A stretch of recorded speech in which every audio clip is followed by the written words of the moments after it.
না, তখনকার দিনে এইখানে নরবলি হতো। আচ্ছা। নরবলি হতো প্রত্যেক অমাবস্যায় রাত্রে, প্রত্যেক মন্দির। তখন বেশিরভাগই কাপালিকদের মন্দির, কাপালিকদের অঞ্চল ছিল। এই কৃষ্ণ মন্দির ছিল না বললেই হয়। স্থানীয়রা বলেন ফ্ল্যাশ লাইট জ্বালিয়ে ছবি তুললে মোবাইল হ্যাং হয়ে যায়।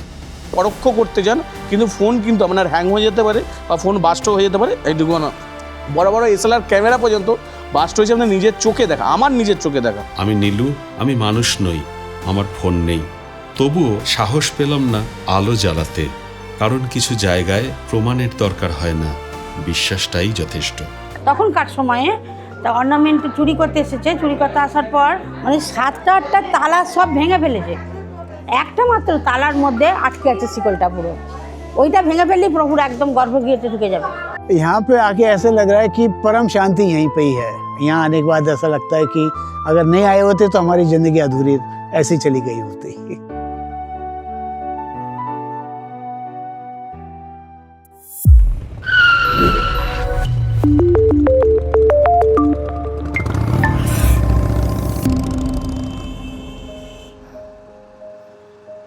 আমি আপনাদের প্রিয় নীলু। আজ দুই লাস্ট বেঞ্চার দেবাশিস আর বিবেককে নিয়ে চলেছি হুগলির খানাকুলের গোপীনাথজিউ মন্দিরের পথে। দূরত্ব প্রায় 58 কিলোমিটার, ঘন্টা দুয়েকের মধ্যেই পৌঁছানো যায়। কিন্তু এই রাস্তাতে সময়টা হিসেবে নয়, এই রাস্তায় সময়টা অনুভবের। निकले है सफर पे कंधे पे बात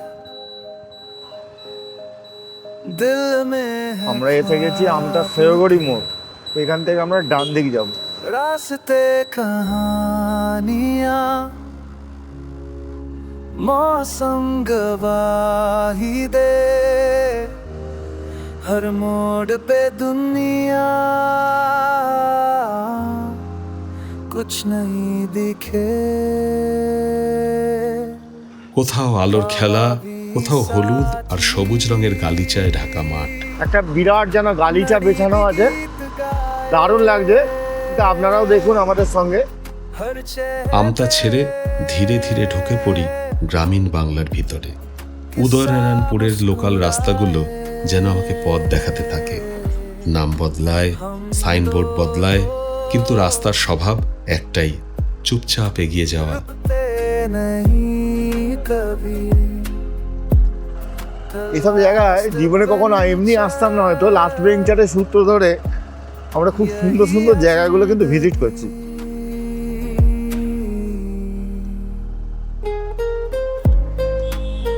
এই রাস্তায় বড় হাইওয়ের তাড়া নেই, আছে খানিকটা ধৈর্য।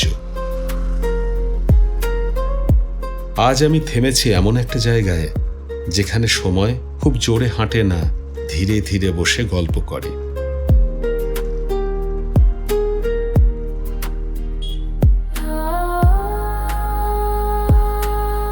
গোপীনাথজিউ মন্দির অবস্থিত হুগলির খানাকুলের রাধানগর গ্রামে। পাশেই রয়েছে রাধা বল্লভজিউর মন্দির। আমরা এসে গেছি রাধা বল্লভ গোপীনাথজির মন্দির।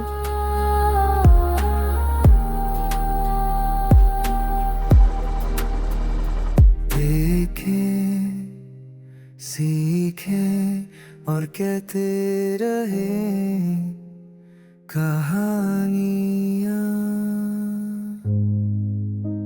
রাধা বল্লভজিউর মন্দির চৈতন্য পরবর্তী বৈষ্ণব ধারার সঙ্গে জড়িয়ে। 16 থেকে 17 শতক এখানে বাংলার গ্রামে গ্রামে ভক্তি মানে ছিল প্রেম, আর উপাসনা ছিল অনুভব।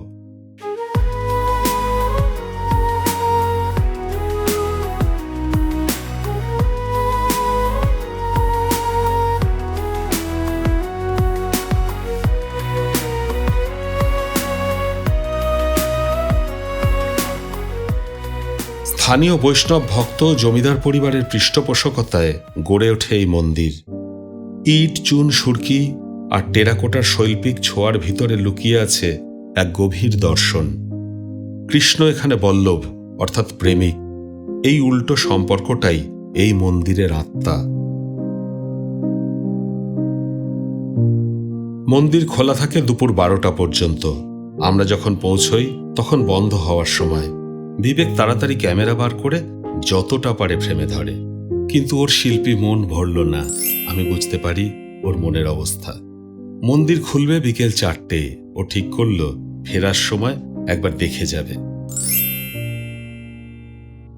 এবার গোপীনাথজিউ মন্দিরের প্রবেশ তোরণ আমাদের স্বাগত জানায়।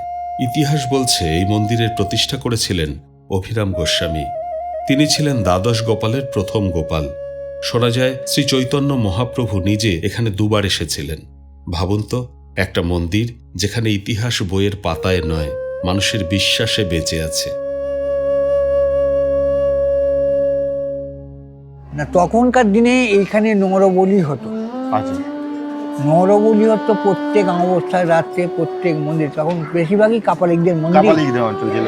এই কৃষ্ণ মন্দির ছিল না বললেই হয়। চৈতন্য মহাপ্রভু অভিরাম ঠাকুরকে পাঠিয়েছিলেন আচ্ছা, যে তুমি যাও, তুমি গিয়ে ওদের এটাকে ঠিক করো, ওই কাপালিকদের ধ্বংসটাকে, নীলাটাকে তুমি শেষ করো। উনি ওখান থেকে এখানে এসেছিলেন, এখানে এসে সাধক হয়ে উনি সংসারী নন, কিন্তু উনি এখানে এসে আমাদের এখানে গোপীনাথকে স্বপ্নে পেয়ে গোপীনাথকে প্রতিষ্ঠা করেছেন। গোপীনাথকে এই পুকুর থেকে, আমাদের এই পুকুরের নাম হচ্ছে রামকুণ্ড। এই পুকুরটি, এই জল খুব ভালো। ওখানে 500 বছরের বকুল গাছ আছে। হ্যাঁ, হ্যাঁ, অভিরাম ঠাকুর ওখানেই থাকতেন। বাইরে খুব বেশি চাকচিক্য নেই, কিন্তু ভেতরে ঢুকলেই বোঝা যায় এই জায়গাটা দেখানোর জন্য নয়, থাকার জন্য বানানো।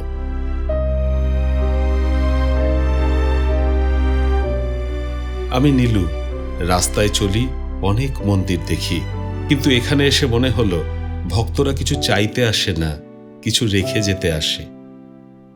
অভিরাম ঠাকুর এসেছিলেন খানাকুলে, প্রথম এসেছিলেন খানাকুলে। হ্যাঁ, খানাকুলে মালিনী এসেছিলেন। মালিনী কে ছিলেন? বৃন্দা দেবী, তুলসী দেবী। উনি যবনের ঘরে ছিলেন। আচ্ছা, তখন অভিরাম ঠাকুর ওনাকে সঙ্গে করে নিয়ে চলে আসছেন। যবনরাজের কাছে খবর যায় যে আমার কন্যাকে নিয়ে যেও না। আমাদের মালিনী দেবী আছে, জানেন তো? ওই সাধক হচ্ছে ওই যে অভিরাম গোস্বামী, উনি ওই মালিনী দেবীর শক্তি। উনি তো বিয়ে বাহ করেননি, উনি তো সাধক। উনি ওই মালিনী দেবীকে মানে পেয়েছিলেন ওই নবদ্বীপের ওই দিক থেকে, মানে ইয়েতে করে এসে কাজী, আমাদের খানাকুল নামই হয়েছে ওই, মানে এখানটা কাজীনগর ছিল, ওটা খানাকুল নাম হয়েছে। ওখানে বাক্সর মধ্যে এসে বন্দি করে ওখানে হাত পা বাঁধা অবস্থায় এখানে দিয়েছিল। খুলে দেখছে না উনি মালিনী দেবী। আপনারা দেখেছেন সামনে বকুল গাছ? এই সামনে বকুল গাছটাকে অভিরাম ঠাকুর নিজের হাতে প্রতিষ্ঠিত গাছ। শুকনো গাছের প্রাণ দিয়েছিলেন। আচ্ছা, যে গাছে 365 দিন ফুল হয়, আজ অবধি ফল হয় না। হ্যাঁ, অভিরাম ঠাকুর মালিনীকে নিয়ে চলে এসেছিলেন। তখন ওই শুকনো গাছের কোড়েটা, এই নদীর নাম ছিল রত্নাকর নদী। রত্নাকর? ইয়েস, বর্তমান ওই নদীর নাম হচ্ছে কানাদারকেশ্বর। আগে নাম ছিল রত্নাকর। ওই যে ঘণ্টেশ্বর যাবেন, ঘণ্টেশ্বরেই রত্নাকরী মায়ের মন্দির। আর হ্যাঁ, এখানকার ভোগ ওটাও আলাদা করে বলা দরকার। নো ডাউট, গরম গরম প্রসাদ দারুণ লাগে। ভাত, শাক, শুক্তো, ডাল, এঁচোড়, পোলাও, পনির, চাটনি, পায়েস, রসগোল্লা। 2 লাস্ট বেঞ্চার এমনভাবে খাচ্ছিল, মনে হচ্ছিল মুক্তি বুঝি এখানেই। ইতিহাসের সঙ্গে পেটও তো ভরাতে হয়। আমি হেসে ভাবলাম, দর্শন একরকম, ভোগ আরেক রকম, কিন্তু দুটোই দরকার। 4 বার সেবা হয়। সকালে বাল্য হয় ফল মিষ্টি, তারপরে পঞ্চব্যঞ্জন দিয়ে অন্ন, বিকেলবেলা ফল মিষ্টি, রাত্রে পাক্কান্ন মানে লুচি বা মুরকি দিয়ে সেবা দেওয়া হয়। এই নিত্য এটাই থাকে।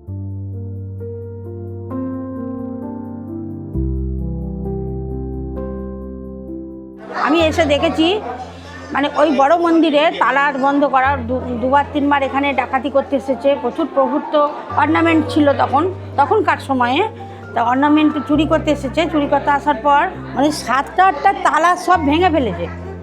একটা মাত্র তালার মধ্যে আটকে আছে শিকলটা পুরো। ওইটা ভেঙে ফেললেই প্রভুর একদম গর্ভগৃহতে ঢুকে যাবে।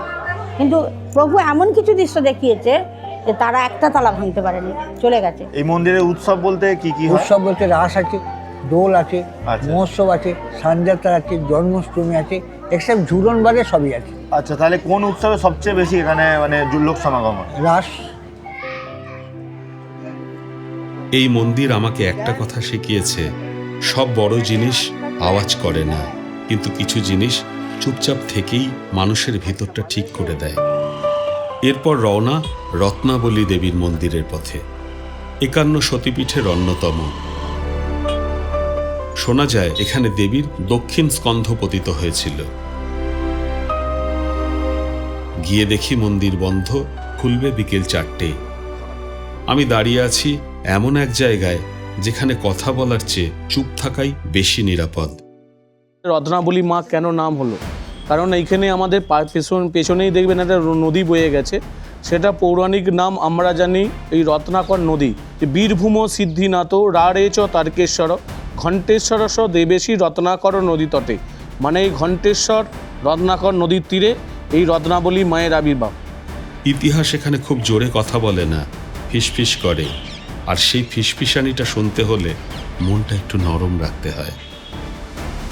রত্নাকর দস্যু আমাদের যে নাম শুনেছেন, এই রত্নাকর দস্যু বাল্মীকি যে এইটা দিয়ে জাহাজ নিয়ে যাওয়ার সময় এখানে জাহাজ একটা ডুবে গিয়েছিল, সেই রত্নের ভাণ্ডার এই নদীর মধ্যে এখনও পর্যন্ত আছে, কিন্তু কোথায় আছে সেটা এখনও জানা যায়নি, সেই জন্যে এখনও ওটা উদ্ধার হয়নি। পূর্বপুরুষরা দেখেছে এই নদী দিয়ে জাহাজ যেতে। রত্নাকর নদীর বর্তমান নাম কি?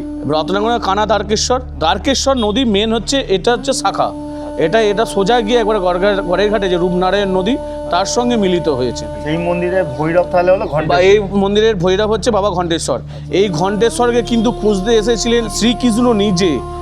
আজকে রাধারানী বা যবনের ঘরে যে রাধারানী লুকিয়েছিলেন, আজকে আমাদের দ্বাদশ গোপালের এক গোপাল প্রতিষ্ঠিত, সেই অভিরাম গোস্বামী আর শ্রীকৃষ্ণ রাধা নিজে এখানের মন্দিরের অধিষ্ঠাতা। মা এখানে কুমারী রূপে পূজিত হন, আর মায়ের ভেতরে কখনোই বৈদ্যুতিক আলো জ্বলে না। এই মন্দিরের সবচেয়ে অদ্ভুত ব্যাপার, গর্ভগৃহে কোনো ইলেকট্রিক আলো নেই। অন্ধকারের মধ্যেই দেবী থাকেন, যেন বলছেন সব আলো বাইরের জিনিস, ভেতরের আলোটা নিজেকেই জ্বালাতে হয়। স্থানীয়রা বলেন ফ্ল্যাশ লাইট জ্বালিয়ে ছবি তুললে মোবাইল হ্যাং হয়ে যায়। পরোক্ষ করতে যান, কিন্তু ফোন কিন্তু আপনার হ্যাং হয়ে যেতে পারে বা ফোন বাস্ট হয়ে যেতে পারে। এইটুকু না, বড় বড় এসএলআর ক্যামেরা পর্যন্ত বাস্ট হয়েছে আপনার নিজের চোখে দেখা, আমার নিজের চোখে দেখা। আমি নীলু, আমি মানুষ নই, আমার ফোন নেই, তবুও সাহস পেলাম না আলো জ্বালাতে, কারণ কিছু জায়গায় প্রমাণের দরকার হয় না, বিশ্বাসটাই যথেষ্ট।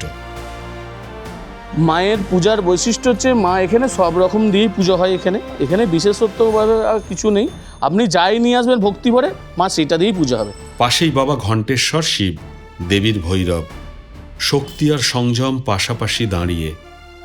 এই প্রাঙ্গণে বিশালাক্ষী মন্দির, ব্রহ্মা মন্দির আর পীর বাবার মাজার, ভিন্ন বিশ্বাস একই আকাশের নিচে। এই জায়গাটা আমাকে শিখিয়েছে ভগবান আলাদা হতে পারেন, কিন্তু মানুষের ভয় আর ভরসা সবখানেই এক। আচ্ছা, মায়ের উৎসব কিছু হয়? মায়ের উৎসব বলতে আমাদের মায়ের বার্ষিক অনুষ্ঠান হচ্ছে মহালয়ার দিন, তাছাড়া অমাবস্যাতে প্রত্যেক দিন পুজো হয়, প্রত্যেক অমাবস্যার ভোগ হয়, রটন্ডি পুজো হয়, শ্যামা পুজো হয়।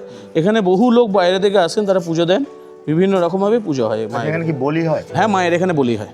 12 शक्तिपीठ हैं कलकत्ता के आसपास, उन सबको एक साथ देखने के लिए आए हैं। तो ये संकल्प आप कब लिया था, जब ये इतना शक्तिपीठ देखने के लिए? ये संकल्प हमने YouTube में देखा। अच्छा हमारे श्रीमती जी हैं, उन्होंने एक्सप्लोर किया था, अच्छा। तो उनको पता पड़ा कि यहाँ पे इस तरह से है। फिर हमने अपने बेटे रजत से रिक्वेस्ट किया, तो उसने पूरा टूर कंडक्ट किया है हमारे लिए। यहाँ आकर आपको कैसा फील हो रहा है?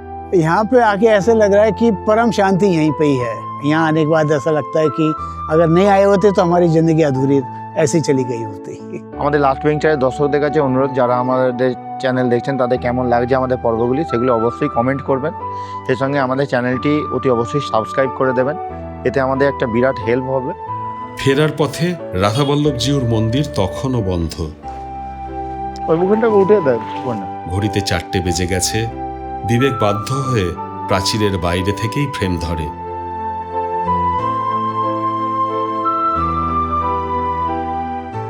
দিনের আলো ফুরিয়ে আসে, এবার ফেরার পালা। আমি শুধু বাহন নই, আমি এক নীরব সাক্ষী। কথা দিচ্ছি, এরকম অচেনা গভীর ইতিহাস ভরা জায়গাগুলো লাস্ট বেঞ্চারদের নিয়ে আপনাদের সামনে তুলে ধরতেই থাকবো। এই যাত্রা আপনাদের কেমন লাগছে আর আপনারা কোথা থেকে দেখছেন কমেন্ট করে জানাবেন। যদি ভালো লাগে তাহলে লাইক ও সাবস্ক্রাইব করার অনুরোধ রইল। দেখা হবে পরের পর্বে, নতুন জায়গা, নতুন গল্প নিয়ে। ভালো থাকবেন, সুস্থ থাকবেন। है